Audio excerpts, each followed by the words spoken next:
வைக்கினா துணை சீரியல் இன்னைக்கான எபிசோடில் சோழன் வந்து பாண்டிக்கு கால் பண்ணுவாங்க. இப்போ யாருமே அங்கே போக வேண்டாம், நான் வந்து பேசிக்கிறேன் அப்படின்னு சொல்லிட்டு. ஆல்ரெடி எங்கள் வானதி வீட்டில் வந்து பிரச்சனை போயிட்டுருக்கோம், இன்னும் காணல, இவன் இனிமேல் வரமாட்டான் அப்படின்னு சொல்லி ரிலேஷன் வந்து போயிடுவார். அதுக்கப்புறம் வானதி சொல்லுவாங்க, இல்லை பாண்டி வந்து என்னை ஏமாற்ற மாட்டான், அவன் நல்லவன் அப்படின்னு சொல்லி. ஆனால் அவங்க வீட்டில் இருக்க எல்லாரும் அவன் சும்மா வந்து உன் கூட பழகிட்டு இப்படி இருக்கிறான் அப்படிங்கிற மாதிரி தான் சொல்லுவாங்க. அவரும் வருவார் பாண்டியும்.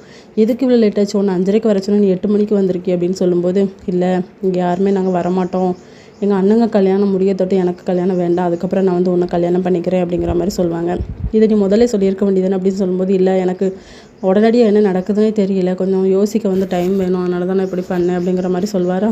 சரி, உங்கள் கல்யாணத்தட்டும் நீங்கள் வந்து கொஞ்சம் பேசாமல் இருங்க, நீங்கள் வானதி பார்க்கக்கூடாது அப்படின்னு சொல்லிட்டு இவங்களும் சரிங்கிற மாதிரி சொல்லிட்டு வெளியே போவார். வானதி பின்னாடியே வந்து, நீ என்னை ஏமாற்றிட்டேன், உன்னை மாதிரி ஒரு ஆளை நான் லவ் பண்ண போய் என்ன சொல்லணும், நான் தான்டா உன்னை தேடி தேடி வரேன், நீ என்னை லவ்வே பண்ணலை, எங்கள் அண்ணன் சொன்னது தான் உண்மை, நான் உன்னை என்றைக்குமே மன்னிக்க மாட்டேன், இனிமேல் பாண்டி வந்து என் லைஃப்லே கிடையாது அப்படின்னு சொல்லிட்டு அவங்க வந்து கோவத்தில் போயிடுறாங்க. நீ நல்லாவே இருக்க மாட்டேன் அப்படின்னு சொல்லிட்டு. ஆல்ரெடி வீட்டில் வந்து பிரச்சனை போய்கிட்டு இருக்கா. சேரன் சோழன் எல்லாருமே பேசிக்கிட்டு இருப்பாங்க. அப்போ பாண்டியும் வருவாங்க.